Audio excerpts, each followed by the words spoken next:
Graça e paz, meus irmãos. É uma alegria conhecê-los, alegria rever o reverendo Edinaldo, meu amigo de seminário, e também uma grande responsabilidade para compartilhar a palavra do Senhor com os amados. E eu, desde já, parabenizo pelo título escolhido. É um assunto que eu gosto de trabalhar e, de fato, um assunto imprescindível. Afinal, enquanto o homem vê o exterior, Deus vê o interior. Ele olha para o nosso coração. E o nosso coração, como o tema proposto propõe, ele é uma fábrica de ídolos. Se Deus não reinar, algum outro ídolo há de reinar. Afinal, nós somos essencialmente seres religiosos. Nós buscamos adorar algo ou alguém. Quando Deus não reina em nosso coração, nós o preenchemos com algum outro objeto de culto. E é sobre isso que nós vamos abordar. E para tanto eu convido os que abram as suas Bíblias em Gênesis capítulo 30, e vamos nos atentar a apenas os 3 primeiros versículos deste capítulo. Gênesis capítulo 30, versículo 1 ao 3.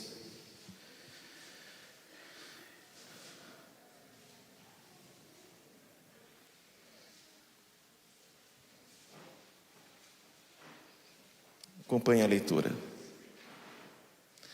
Assim diz a palavra do Senhor. Gênesis capítulo 30, versículo 1 ao 3. Vendo Raquel que não dava filhos a Jacó, teve ciúmes de sua irmã e disse a Jacó: dá-me filhos, senão morrerei. Então Jacó se irou contra Raquel e disse: acaso estou eu em lugar de Deus, que ao teu ventre impediu frutificar? Respondeu ela: eis aqui Bila, minha serva, coabita com ela para que dê à luz e eu traga filhos ao meu colo por meio dela. Pai, a tua palavra foi lida e nós rogamos humildemente que o Senhor fale aos nossos corações, que os princípios que serão expostos sejam aplicados em nossas vidas, a fim de que pela instrução do teu Santo Espírito, pela iluminação do teu Santo Espírito, possamos identificar ídolos que estão arraigados em nossos corações e que o nosso coração, juntamente com esses ídolos, sejam quebrantados, ó Pai, para que tão somente Cristo Jesus reine em nosso ser, em nosso coração. Ajude-nos, ó Pai, te pedimos em nome de Cristo. Amém. Não terás outros deuses diante de mim. Eis o primeiro mandamento. E talvez você pode não se ajoelhar fisicamente diante da estátua de Afrodite, a deusa da beleza, segundo a mitologia grega, mas muitos jovens atualmente são levados à depressão e até mesmo a disfunções alimentares por uma preocupação obsessiva com a aparência.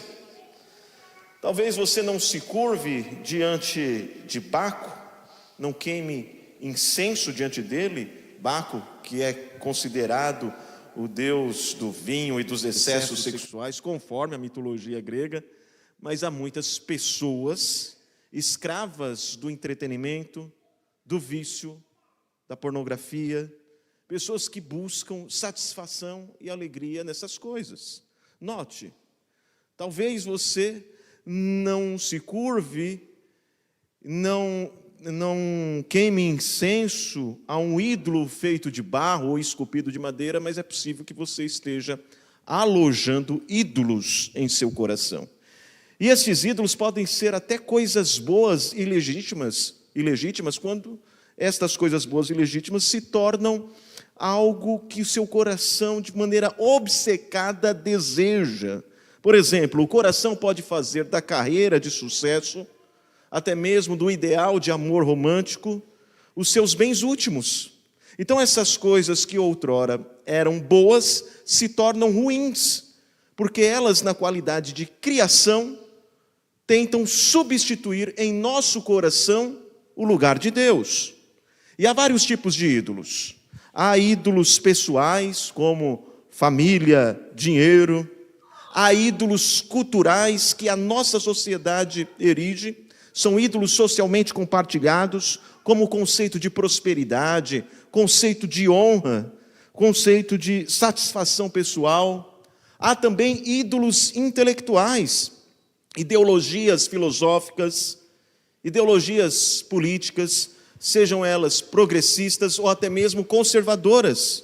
Nós podemos nos agarrar a estes conceitos e começar a acreditar que o mundo só terá redenção ou alguma melhoria se o meu partido ou se a minha ideologia for empregada na sociedade. E nos esquecemos que o único que pode redimir a sociedade é Cristo Jesus. Mas, a despeito de todos estes ídolos, há um ídolo que é o maior.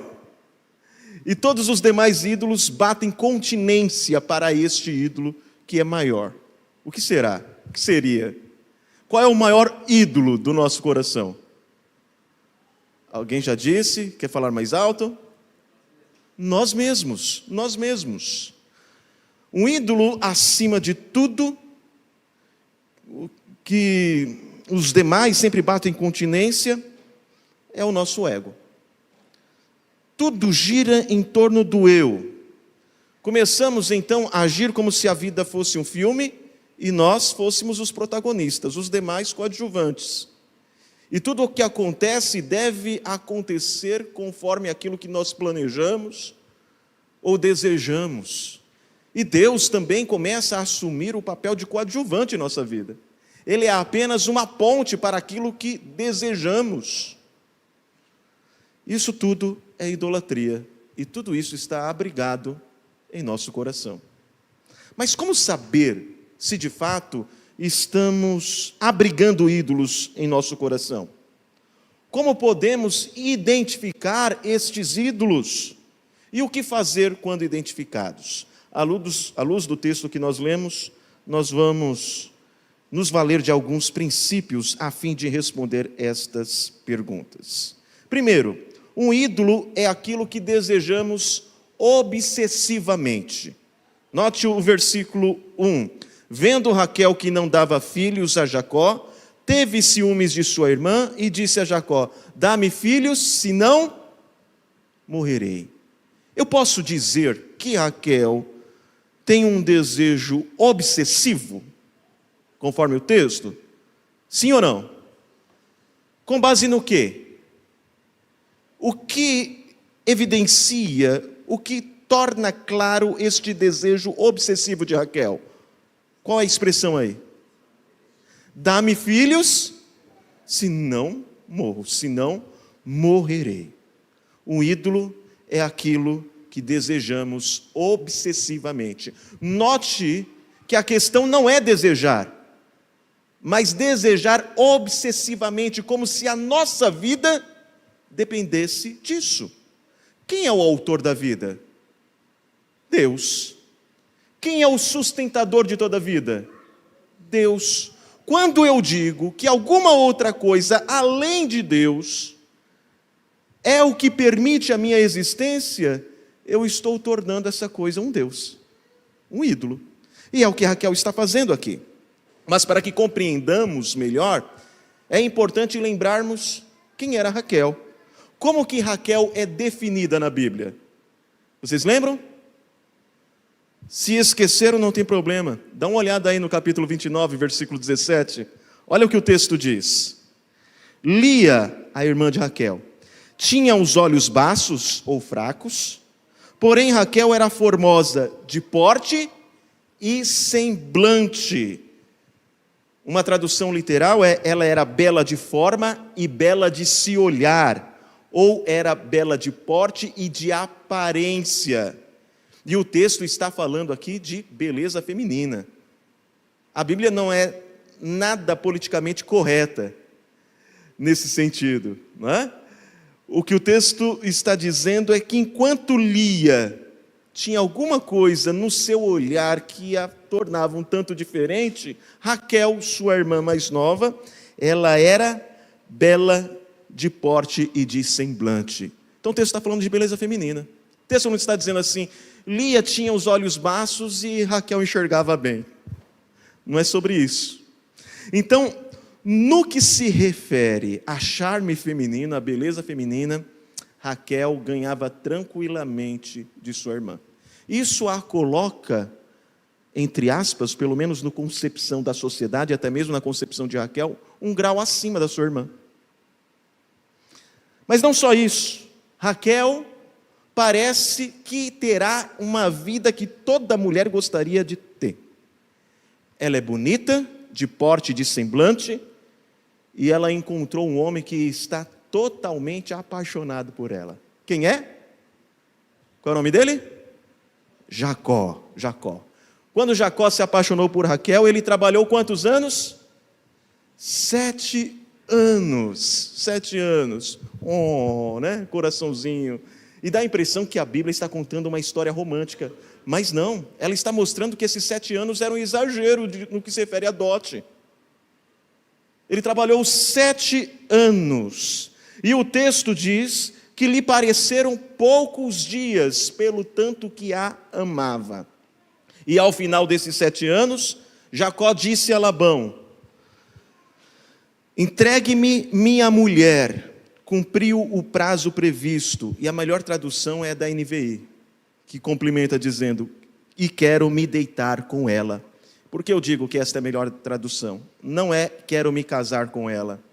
A tradução literal do hebraico é justamente esta. Ela tem uma conexão um tanto erótica, né?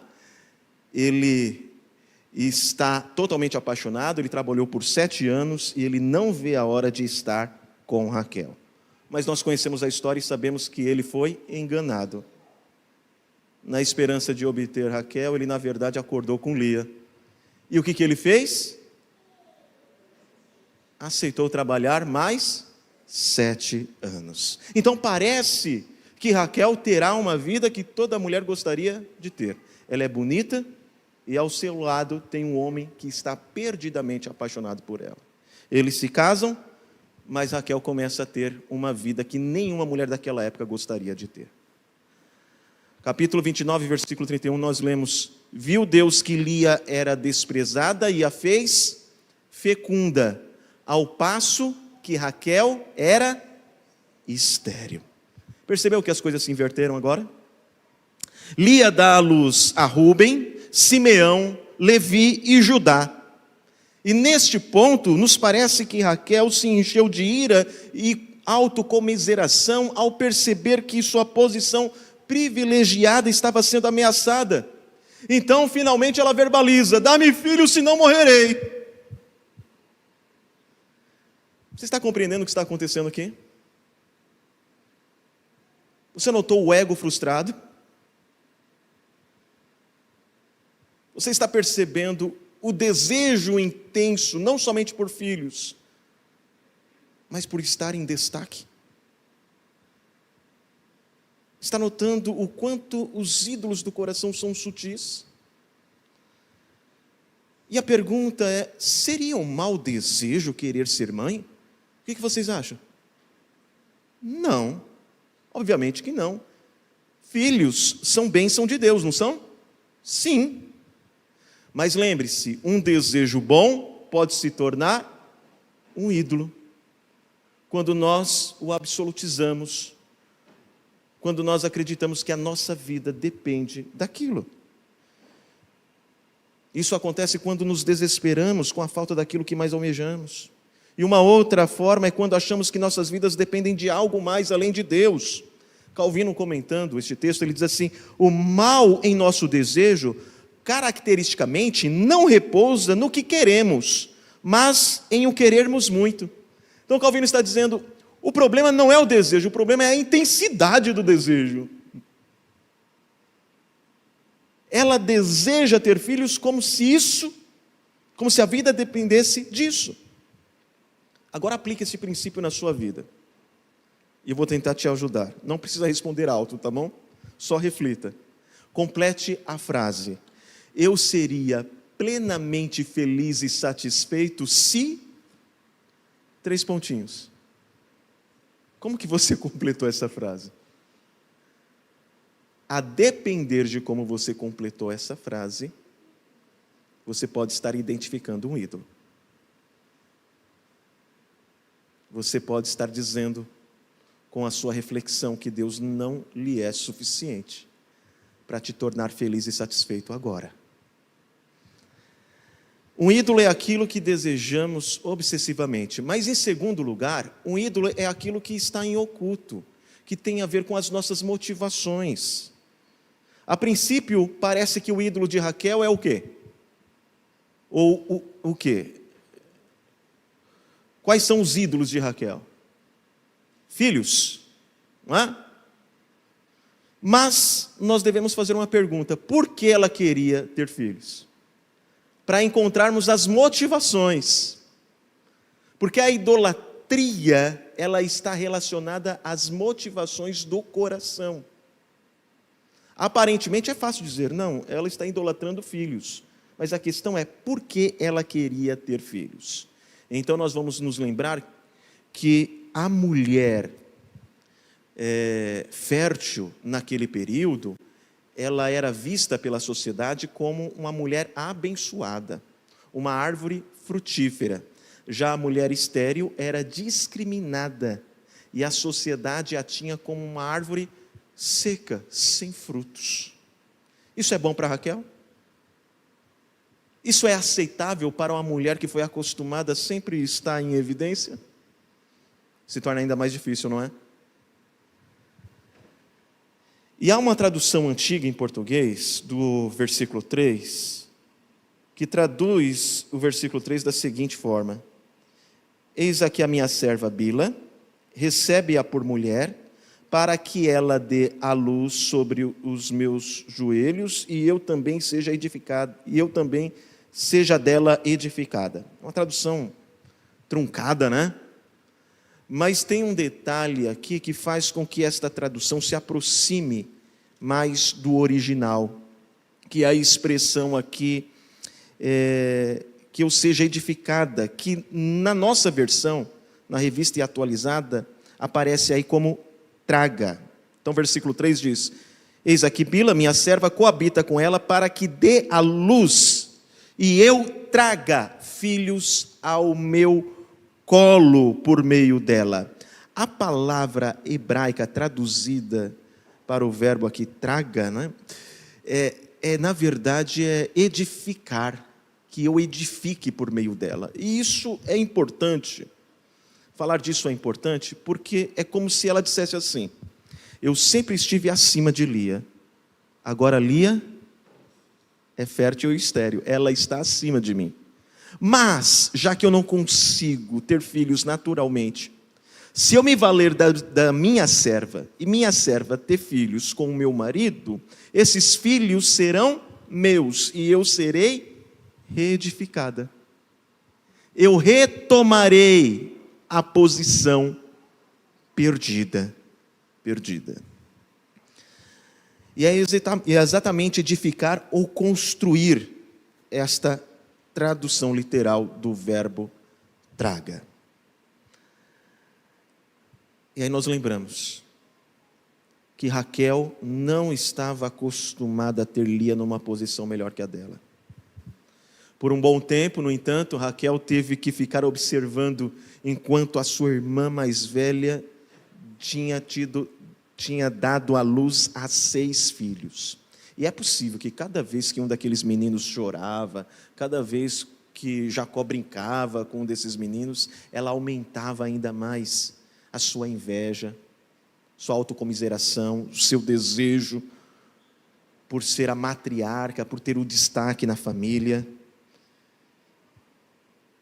E então nós começamos a perceber que o problema, que a idolatria de Raquel, não são os ídolos em si, mas o desejo de estar em destaque, de ter o ego alimentado, afagado. Agora apliquemos isso a nós. Por que você faz o que você faz? Quais são os seus impulsos motivacionais? Por que você, por exemplo, quer pregar, quer ensinar na igreja?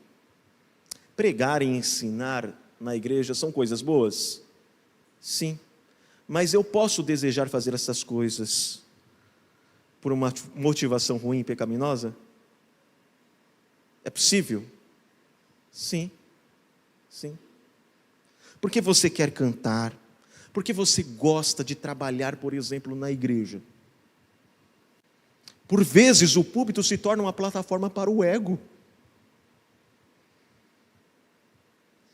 E aí nós começamos a compreender porque no final do ano, quando tem as nomeações, algumas pessoas, quando não nomeadas para aqueles cargos que elas tinham destaque, para elas é o fim. Acabou. Não fico mais nessa igreja, fui desrespeitado, ninguém me valoriza.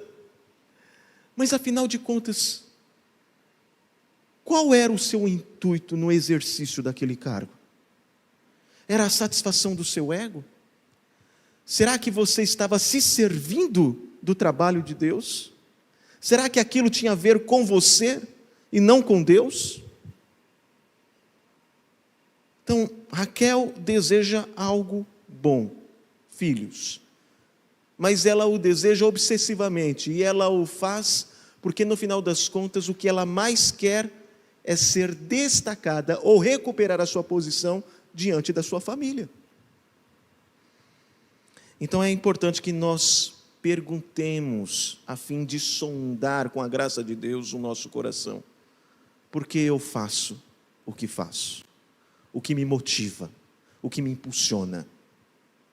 É possível que você identifique ídolos em seu coração que estão te motivando a fazer a coisa certa, mas pelo motivo errado, que é destacar-se. E qual é a nossa real motivação para fazer todas as coisas? 1 Coríntios capítulo 10, versículo 31. Quer comais, quer bebais, fazei tudo para a glória de Deus. Não há nenhum problema de fazer algo bom, algo bem feito, e ser reconhecido e ficar feliz por isso, ok? Não há nenhum problema de receber elogios por um bom trabalho. O problema é quando você não dorme, quando você perde o sono porque ninguém te elogiou. O problema é quando você faz o que faz, mas no silêncio disputando com outra pessoa para obter mais destaque que ela. Tudo isso são indícios de idolatria em nosso coração. Em terceiro lugar, um ídolo é aquilo que nos faz pecar. Então, um ídolo é aquilo que nós desejamos obsessivamente. Um ídolo tem a ver com os nossos impulsos motivacionais, é aquilo que está em oculto. E em terceiro, um ídolo é aquilo que nos faz pecar. Vocês conseguiram identificar alguns pecados aqui neste pequeno trecho que nós lemos? Sim ou não? Quais pecados que você identificou aí em Raquel? Inveja. O que mais? O egoísmo, vaidade, raiva. E há outros pecados no contexto próximo. Vamos perceber isso? Vamos notar isso? Mas primeiro, falemos do mais óbvio, inveja. Vendo Raquel que não dava filhos a Jacó, teve ciúmes de sua irmã. A NVI traduz por inveja. A palavra Canaã pode ser traduzida por ciúmes ou por inveja. É o contexto que vai dizer, ou vai nos direcionar a escolher por ciúmes ou inveja. E eu acho que inveja está mais adequada. Mas o que é inveja? Como que você definiria inveja? Inveja é desejar ter o que o outro tem, certo? Não necessariamente. Não necessariamente. Reverendo Edinaldo pode chegar com um carrão, 0. E eu falo, puxa Edinaldo, posso entrar? Só para dar uma olhadinha? Ele pode. Eu falo, puxa vida, daqui muitos anos, quando eu tiver um pouco do dinheiro, eu vou querer comprar este carro. Isso significa que eu sou invejoso? Não. Eu estou admitindo que ele fez uma boa escolha, que o carro é muito bom, é confortável, e se eu tivesse condições eu faria a mesma escolha. Não é inveja. Inveja seria se eu dissesse assim, carro bonito, né? Tá podendo, né? Já colocou no seguro? Vai que roubam aí. Não é? Isso é inveja. Mas de maneira mais clara, inveja é se entristecer pela alegria do outro. Raquel, vendo a sua irmã Lia cercada de filhos, ela teria motivos para se alegrar? Sim. Minha irmã, com filhos, está feliz. Mas é o que ela faz? Ela se entristece pelo sucesso da sua irmã. E a inveja é um efeito da idolatria do coração. Tudo começou com a idolatria do coração. A idolatria do coração está causando inveja. É muito difícil identificar o nosso coração, mas é possível com a graça de Deus. E uma das formas de notar que há desejos idólatras no nosso coração, como nós já dissemos, notar se eu tenho um desejo obsessivo, se este desejo está pautando as minhas ações, estão relacionados com as minhas motivações, e se eu estou pecando para ter o que eu desejo, ou pecando em resposta à frustração de não ter o que eu desejo. Mas não para em inveja tão somente. Eu posso dizer que Raquel, na tentativa de obter filhos, para recuperar a sua posição, ela se tornou manipuladora? Posso dizer que a manipulação aqui, em Raquel? Claro, versículo 3, eis aqui Bila, minha serva, coabita com ela, para que dê a luz e eu traga filhos ao meu colo por meio dela. Obviamente, nós compreendemos que a revelação ela é progressiva, que esses personagens não tinham informações que nós temos hoje, que eles estavam numa cultura pecaminosa, e que de acordo com o código de Hammurabi era possível, e nós vemos isso, por exemplo, no caso de Sarai e Abrão, não é? Que a mulher que não tinha filhos se valesse de sua serva, e isso deveria partir da mulher. E nos dois casos na Bíblia, parte de Sarai e de Raquel agora. Então a mulher poderia dizer, olha, você vai se deitar com a minha serva particular, e o fruto dessa união, os filhos, serão nossos. Ok? Então havia essa possibilidade cultural. Mas mesmo que fosse cultural, não deixa de ser pecado.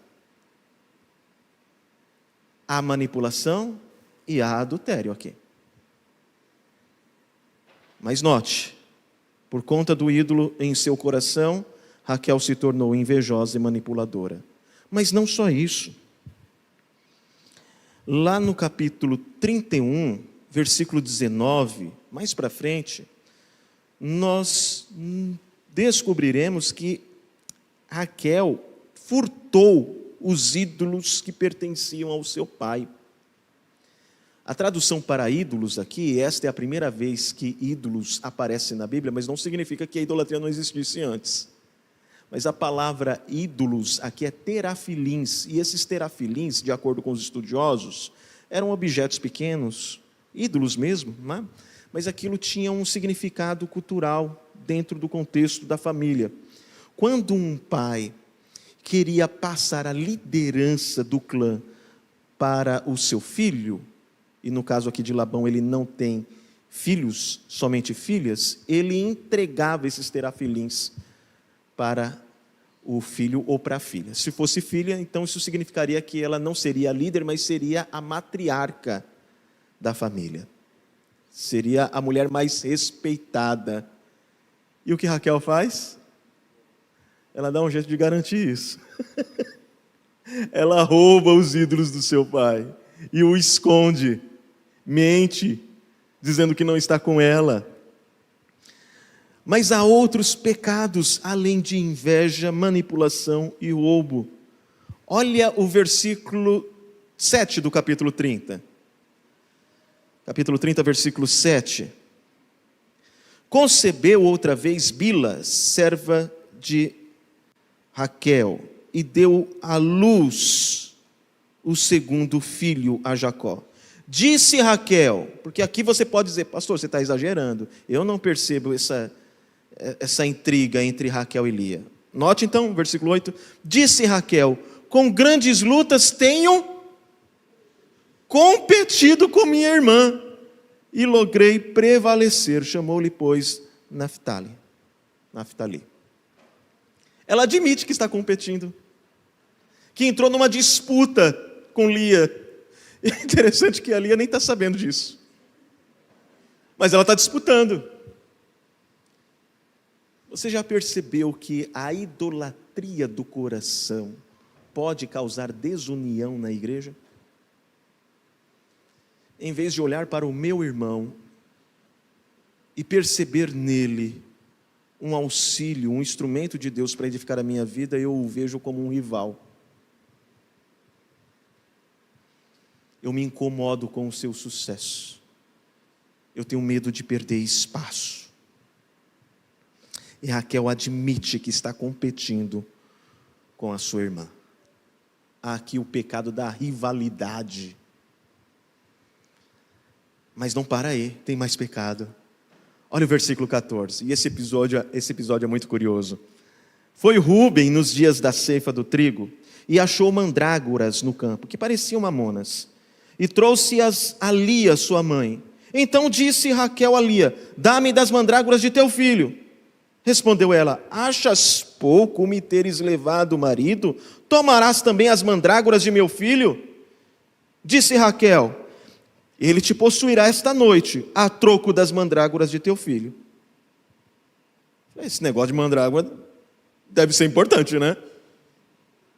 O texto continua dizendo, à tarde vindo Jacó do campo sem saber de nada, saiu-lhe ao encontro Lia e lhe disse, esta noite me possuirás, pois eu te aluguei pelas mandrágoras de meu filho. O que está acontecendo? O que é esse negócio de mandrágora? Conforme os estudiosos, acreditava-se, a partir de uma concepção supersticiosa, que as mandrágoras tornavam as mulheres férteis.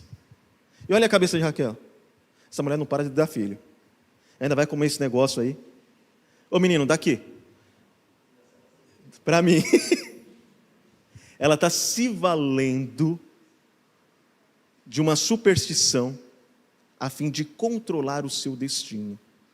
O que é superstição? Superstição é se valer de acessórios, daquilo que é material para tentar controlar o divino ao meu favor. A prerrogativa de vida pertence a quem? A Deus. Mas ela está se valendo das coisas materiais de maneira supersticiosa para controlar o seu destino, para realizar os seus desejos.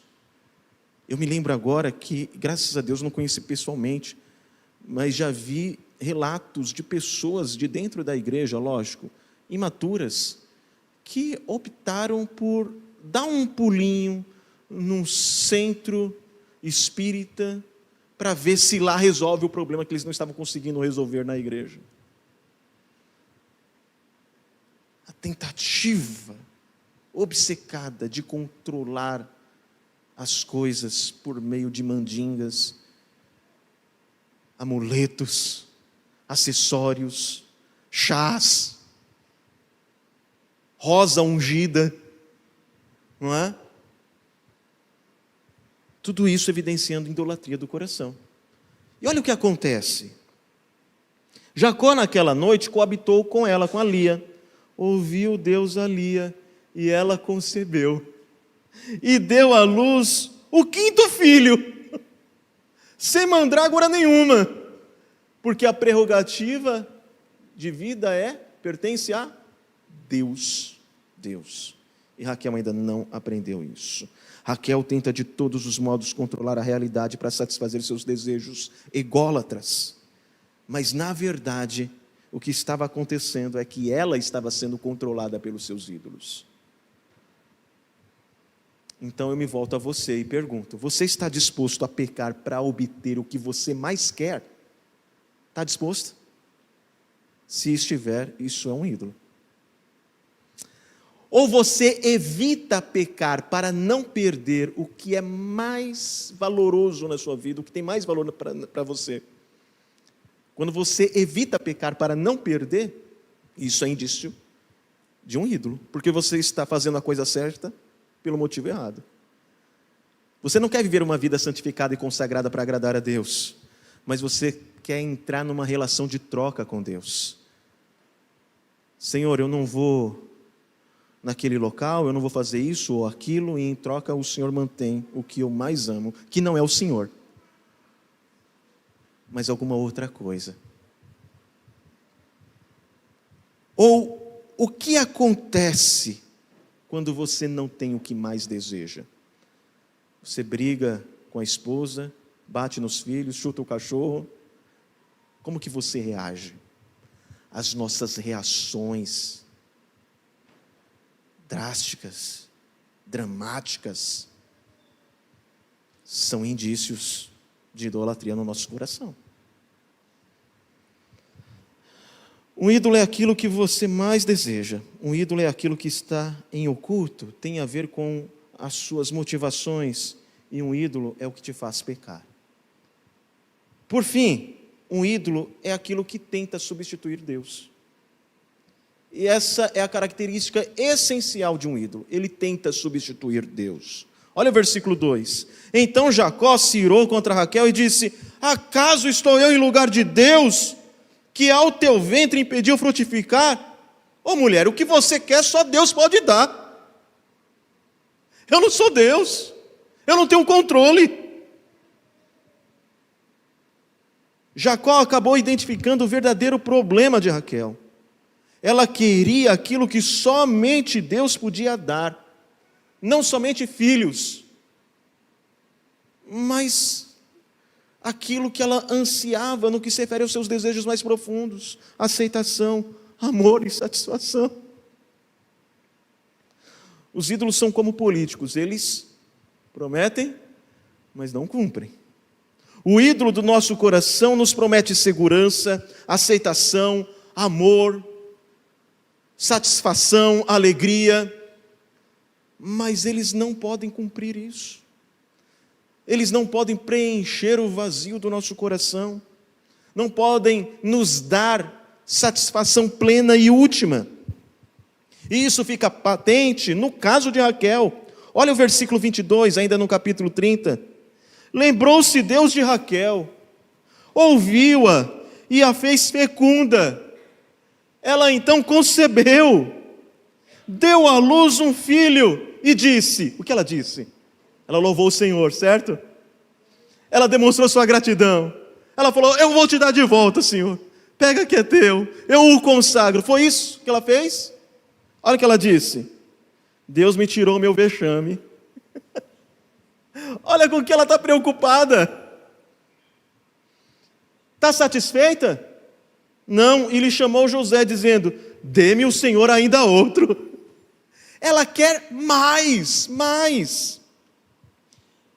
E José significa Deus adiciona, Deus dê mais. E por que ela quer mais? Faça as contas. Se você olhar só para os filhos que Lia dela mesma tinha tido, eram 7, Rúben, Simeão, Levi, Judá, Issacar, Zebulon e Diná. A Lia dela mesma, ela tinha 7, e Raquel 1. Eu nem gosto de lembrar desse placar, principalmente em Copa do Mundo, não é? Ela quer mais, ela quer pelo menos empatar esse jogo. Ela não está satisfeita. E a morte de Raquel chega a ser irônica. Aquela que disse: dá-me filhos, se não morrerei, morre como? Dando à luz. Lá em Gênesis capítulo 35. Ela morre dando à luz. Um ídolo intenta se colocar no lugar de Deus, mas só o Deus verdadeiro pode satisfazer o nosso coração. Agostinho, em suas confissões, afirmou: criaste-nos para vós, e o nosso coração vive inquieto enquanto não repousa em vós. Este anseio profundo, essas carências da minha alma, que busca satisfação nos ídolos, na verdade é um impulso por Deus, e só Deus pode satisfazer essas carências profundas, este anseio da alma, este anelo do Espírito. Agostinho continua dizendo: eu pecava, porque em vez de procurar em vós os prazeres, as grandezas e as verdades, procurava-os nas suas criaturas. E é isso que é idolatria. É buscar aquilo que só Deus pode dar em alguma outra coisa além de Deus. Conclusão, por isso, diz Agostinho, precipitava-me na dor, na confusão e no erro. Enquanto você buscar satisfação, prazer, alegria e segurança última nos ídolos, seja no sucesso, no dinheiro, no relacionamento, enquanto você divinizar essas coisas que são boas, mas interagir com elas, como se elas tivessem o poder de dar sentido e significado para a sua vida, você só vai colher frustração. Porque você foi criado para Deus. E há um contraste de Raquel aqui com outra mulher da Bíblia. Vocês lembram quem? Ana. Ana.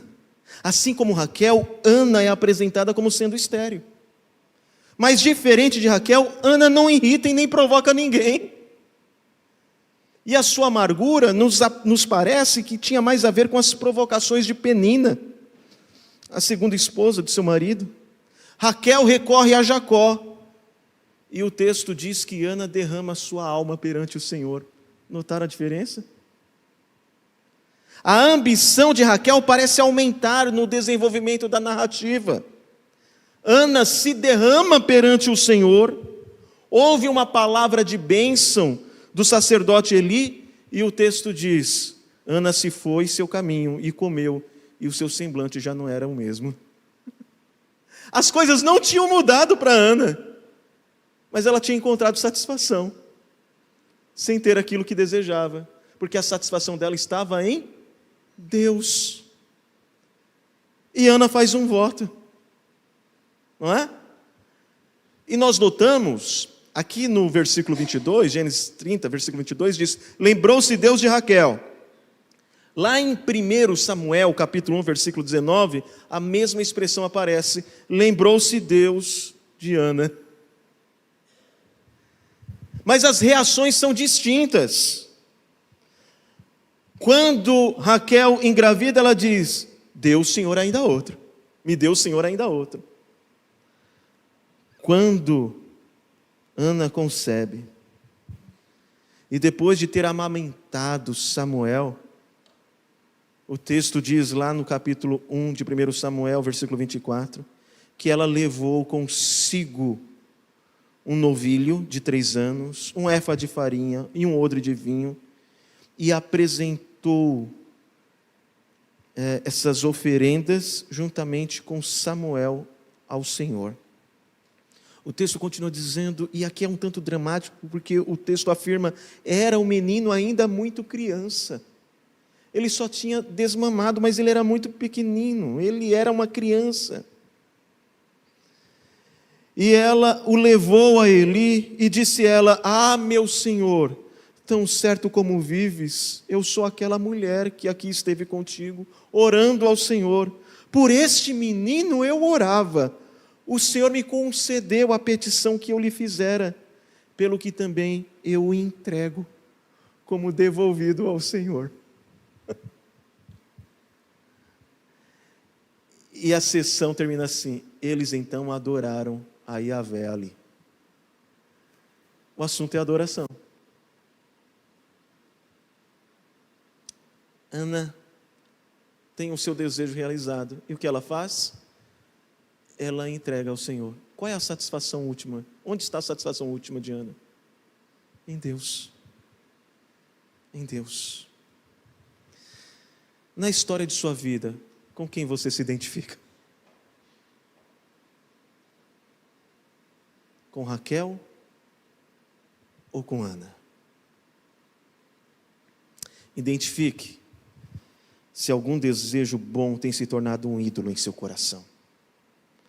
Considere suas motivações. Há algo que você não vê problema em pecar para ter? Há algo que tem tomado o lugar de Deus em seu coração? Como nós vimos, Raquel vê nos filhos um meio de satisfazer os seus profundos desejos por satisfação, reconhecimento e ter o seu ego preenchido. E ela pensa assim, porque naquele contexto, para uma mulher, o que dava satisfação plena, segundo a cultura, era dar filhos. Era ter filhos. No mundo atual, há outras opções que se apresentam para nos dar satisfação plena.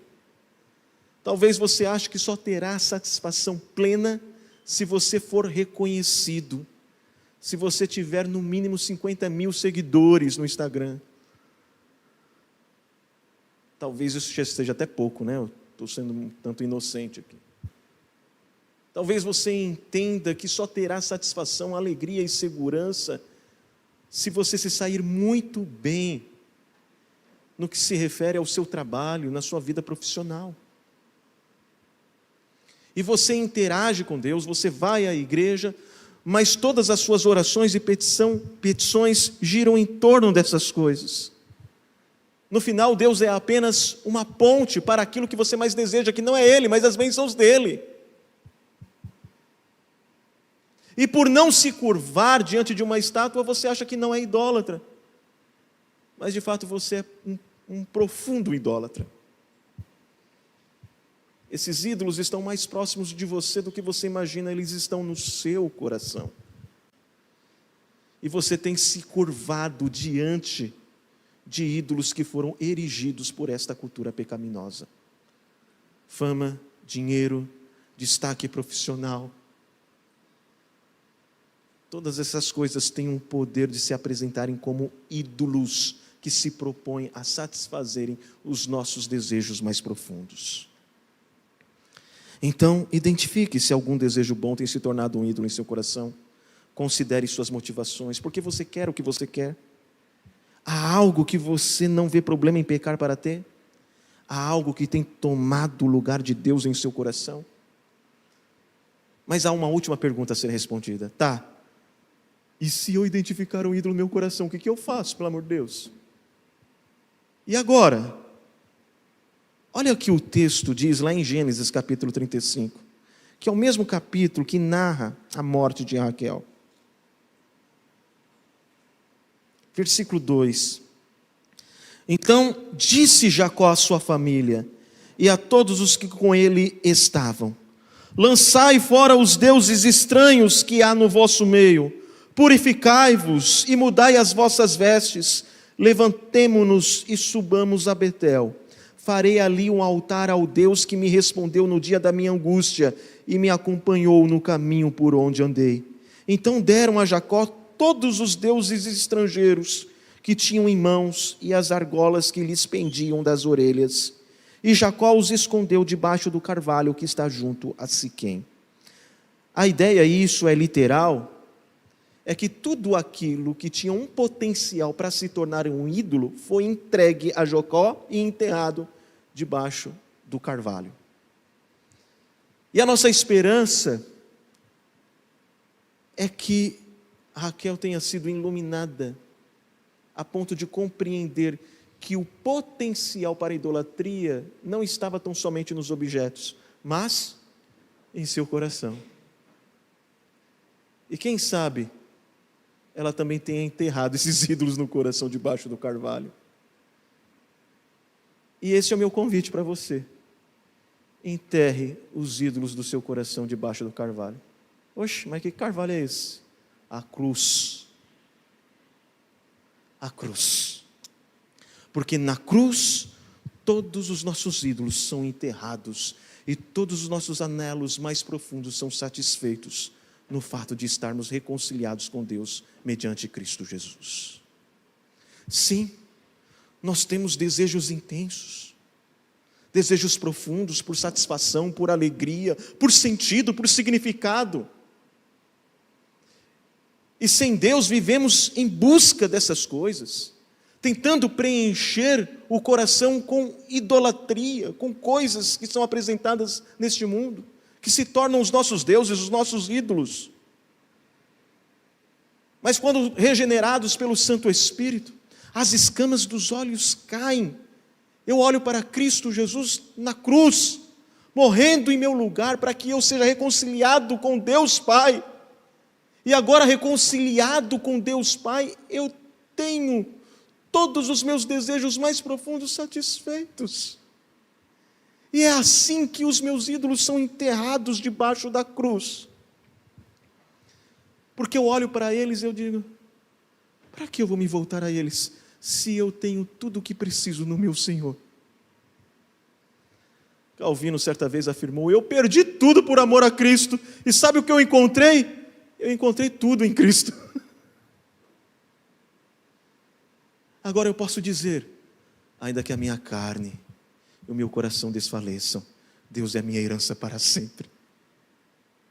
Sim, eu me alegro com as bênçãos de Deus. Sim, eu tenho um deleite nas bênçãos de Deus, mas Ele é a fonte de toda alegria. Sendo assim, ainda que eu perca tudo, eu não perdi nada, porque meu tudo é o meu Deus, com quem eu fui reconciliado por meio de Cristo Jesus. Então, se você busca segurança, olhe para Cristo e saiba que em Cristo você foi reconciliado com um Deus que é o teu refúgio e a tua fortaleza, o teu socorro bem presente. Você busca aceitação, você já foi aceito na família de Deus. Você foi justificado e depois de justificado, adotado na família de Deus. Você quer satisfação? Satisfaça-se em Deus. Agrada-te do Senhor e Ele satisfará os desejos do seu coração. Você quer ser amado? Só em Deus você tem verdadeiro e perfeito amor. E o perfeito amor de Deus lança fora o medo da rejeição. Eu encerro, mas eu gostaria de encerrar com uma situação que eu vivenciei que ilustra muito bem isso. E acaba por ilustrar as dinâmicas idólatras do nosso coração e como o Evangelho destitui ou quebranta os ídolos do nosso coração. Eu conheci um rapaz, o Ricardo, e eu posso citar o nome dele porque esse testemunho se tornou público. Lá na igreja presbiteriana de Vila Formosa, quando eu era pastor auxiliar do reverendo Maurício. Este rapaz casado com 2 filhas, que eram na verdade enteadas, e na verdade 3, uma terceira era dele. E ele conversou comigo, com a esposa, e a queixa dele, um tanto envergonhado, era que ele tinha um problema grave, e eu fiquei imaginando todo tipo de coisa. Os dois ali, né? E o problema grave dele é que ele emprestava dinheiro para os primos. E se tornou grave porque ele emprestava o que ele não tinha. E isso começou a colocar a sua família numa condição financeira difícil. Ele deixava de pagar as contas para emprestar dinheiro para os primos. E os primos sabiam que ele não se recusava a fazê-lo, então se aproveitavam disso. Ele começou a ser manipulado. Então parece muito fácil resolver esse assunto. É só dizer para o Ricardo, não faça mais isso, está aqui a sua mulher, vocês estão sofrendo consequências financeiras disso, isso é errado, a sua principal responsabilidade é com a sua família. Só que eu fui me recordando da história do Ricardo. Ricardo é um homem de 1,95 m, forte, negro, e ele foi criado pela tia. E por que ele foi criado pela tia? Porque ele foi fruto de um abuso. O padrasto abusou da enteada e ele era o fruto dessa relação. Ele não sabia porque não podia conversar com o vô, que na verdade era pai. E quando ele nasceu, a mãe não o quis, o deixou no hospital, e a tia então se dispôs a ir no hospital e cuidar dele. Então, para ele, a tia era a mãe, embora ele soubesse quem era a mãe dele. E até os 16 anos ele não sabia porque a mãe o rejeitava, porque a mãe não gostava dele. E ele começou a ter os primos como se fossem os seus irmãos. E ele passou um bom tempo da vida sentindo a rejeição da verdadeira mãe. Depois descobriu, com mais de 16 anos, qual tinha sido a sua origem, o que tinha acontecido. Ele ficou extremamente deprimido, fugiu de casa, se envolveu com drogas. Ele disse para mim que assistia às tragédias na TV e dizia assim: Deus, por que eu não estava lá? Por que o Senhor não me mata logo de uma vez? E os primos diziam para ele: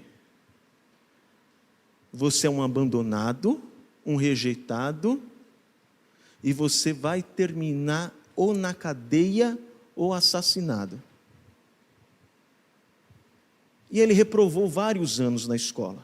Ele já era alto e já tinha reprovado alguns anos, e ele uma vez viu um dos amigos dele, uns 4 amigos dele, apanhando de rapazes maiores, e ele sozinho defendeu os 4. E os 4 eram filhos de, 2 eram filhos de pastor, e levaram ele para a igreja. Ele conheceu a Cristo. O pastor daquela igreja, que era um advogado, se dispôs a fazer um curso de eletricista, para que ele tivesse uma profissão. Ele fez um curso de eletricista. Ele recuperou os estudos, ele se formou, conheceu a esposa, a sua futura esposa, se casaram. Agora formado, ele tinha um bom emprego, estava com as finanças equilibradas, e que os primos fizeram? Se aproveitaram disso. Ele comprava terreno, os primos faziam com que ele dividisse, e ele sempre de mão aberta. E por que ele era assim? Qual é o principal trauma do Ricardo? É o abandono, a rejeição. Tem dor nisso? Lógico. Trauma? Sim. Mas também há pecado. O Ricardo foi vítima de pecados, mas ele também é pecador. Se o trauma tem a ver com rejeição, ele automaticamente passa a idolatrar a aceitação. E para ter a aceitação, que era o que ele mais desejava na vida, ele estava disposto a fazer o quê? Tudo. Até mesmo a dar o dinheiro que ele não tinha. Você percebe a dinâmica da idolatria no nosso coração? Por vezes essa idolatria se apresenta como uma solução para os nossos traumas. Mas essa idolatria não é a cura. Qual foi a cura para o Ricardo? Falei: Ricardo, o amor que você busca, você tem de maneira imensurável na pessoa de Cristo. Porque Deus o amou a ponto de entregar o seu filho por você. O cuidado da sua tia para com você são gotas de um oceano de amor que está em Deus. Então você não precisa se colocar numa condição de manipulação para obter amor. Você já tem tudo isso em Cristo. E o verdadeiro amor lança fora o medo. O Evangelho nos livra da idolatria do coração, que nos mantém aprisionado à dor, ao pecado, à confusão e ao erro. Então, o segredo essencial, principal para vivermos livres da idolatria é nos voltarmos ao verdadeiro Deus. E o único caminho para o verdadeiro Deus é Cristo Jesus. Amém.